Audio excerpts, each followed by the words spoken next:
Welcome back to Munchausen's Proxy, where we got some viewership numbers for Disney Star Wars' Savior series, Ahsoka. To say Star Wars on Disney Plus has been a game of diminishing returns would be a bit of an understatement. The Mandalorian was the flagship series to kick off D+, aiming to bring back those disaffected by the sequel trilogy. And in its first season, the bounty hunter come babysitter show did what it was supposed to do, namely, gin up renewed interest in Star Wars and sell merchandise. The latter, however, might have been its downfall. Unable to give up its marketing construct in Baby Yoda, nobody seriously calls him Grogu because that is a ridiculous name for something that is deemed to be a cute walking/floating toy commercial. The Mandalorian gave up the opportunity the show had built in to bring back every disgusted Star Wars fan in the entire world by retconning the sequel trilogy out of existence. In truth, this was never going to happen so long as Kathleen Kennedy breathed and had a pulse. But the opportunity was there. Instead, season 2 of the show turned into something of a cameo-palooza, capping the whole thing off with a CGI Luke Skywalker coming to get Baby Yoda.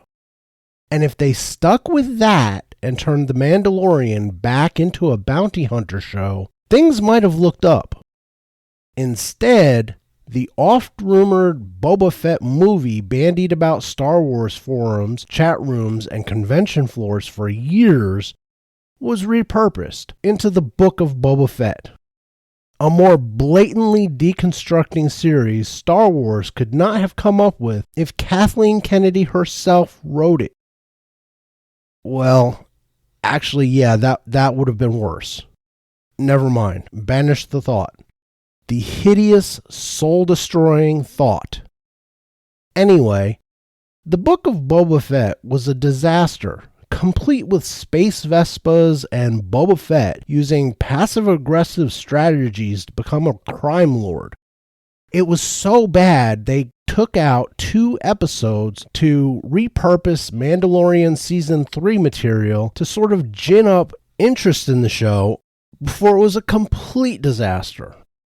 It did not do well, scraping together about 1.7 million viewers on a platform that had around 100 million subscriptions at the time. From there, we got the bait-and-switch treatment in the form of an Obi-Wan Kenobi series that did triple duty.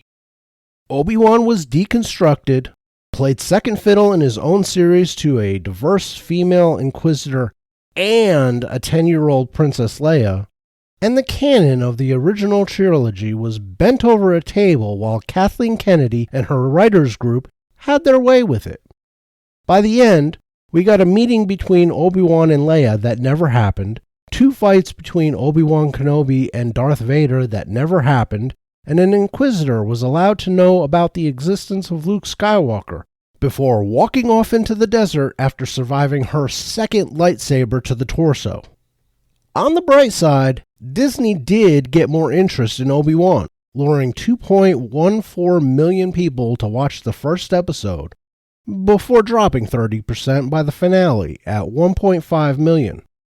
From that disappointment, Star Wars fans were treated to the dumpster fire that was Season 3 of The Mandalorian, featuring Lizzo and Jack Black as planetary rulers and the passing of the mantle of Mandalorian from Din Djarin to Bo-Katan, as she is past possession of the Darksaber. Small edit here. As I was recording, I remembered there was such a thing as Andor. Yeah, if you haven't heard about it, you're probably not alone, because hardly anybody watched it. I've heard it is good, but I only got 1 episode in before I got bored to death. Now back to what I was saying about The Mandalorian Season 3. The continued downtick in story quality showed a corresponding downtick in viewership and ratings by both critics and audiences. Season 1 was adored, with 93% critics and 92% audience scores on Rotten Tomatoes. The critics go up to 100% if you only look at top critics. By the end of Season 3, the critics are down to 85%, 80% for top critics, and 51% for the audience score. This was a trend.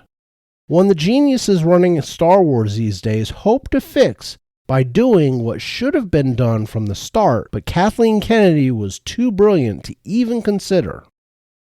They would cull the expanded universe and the animated series for material people actually liked and warp it into something they could call their own. Ahsoka, already appearing in an episode of The Mandalorian, would be given her own series. But what to do with her? That was easy for the brainlets at Lucasfilm. Take the most popular expanded universe series ever written, The Heir to the Empire trilogy by Timothy Zahn. Swap out Luke for Ahsoka, dump Han and Leia and Lando, excise Mara Jade and Talon Karrde, and bring in a bunch of new characters from the Clone Wars, Rebels, The Mandalorian, and center the whole thing around Grand Admiral Thrawn lost in some other galaxy far, far away. The first 2 episodes were boring to the point of looking like Lucasfilm was padding runtime to increase the minutes watched count. Yet another person survives a lightsaber to the torso, completely undermining the lightsaber as a weapon now that we have multiple people across multiple shows surviving such wounds. And every single male character in the first 2 episodes is either an incompetent idiot who gets himself and others killed, like the starship captain who opens the series, or is a sleazeball/evil. Even the main villain of the piece thus far is a woman. It kinda makes me wonder how competent Grand Admiral Thrawn will wind up being given the rampant girlbossery in the Ahsoka series thus far. I went through all of that to lay the groundwork for the newly released numbers Ahsoka pulled in for the first 6 days after release. Last Tuesday saw the series premiere on Disney Plus and garner 1.2 million households for the first episode.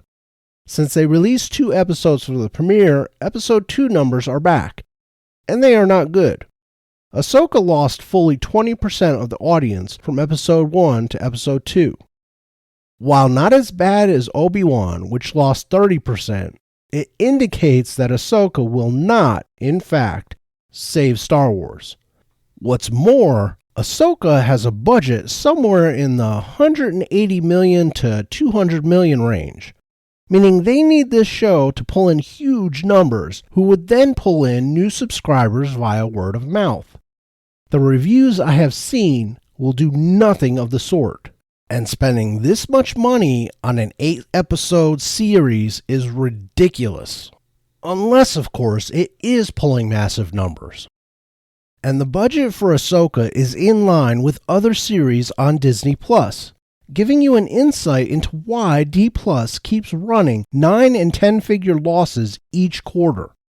Disney has made zero money on streaming, contrary to what the writers and actors might think on the picket line. Instead, they have lost billions because they are spending like drunken sailors, and all they are seeing for it is the same thing drunken sailors get: a bed full of piss and vomit and a raging hangover. And just think, we still have the Acolyte to come. Rumors, ever-gibbering idiots with Tourette's where Lucasfilm is concerned, are once more suggesting that Kathleen Kennedy is not long for Lucasfilm. I stopped listening to those rumors years ago, but KK's contract is up next year, and she has done nothing but create a supermassive financial black hole where once there existed a money-printing press called Star Wars. Given how Disney and Bob Iger have been treating Kennedy since shortly before the premiere of Indiana Jones and the Dial of Despondency, the rumors might have something this time. We will see. That is all I have for this video. If you like what I do here, please hit the like button, subscribe to the channel, share the video, and leave a comment or criticism below. I appreciate you listening this long. I am working on the DC video, but as I thought it would be, it's a bit of a bear to get together. It will probably be at least a few more days. Until then, tschüss.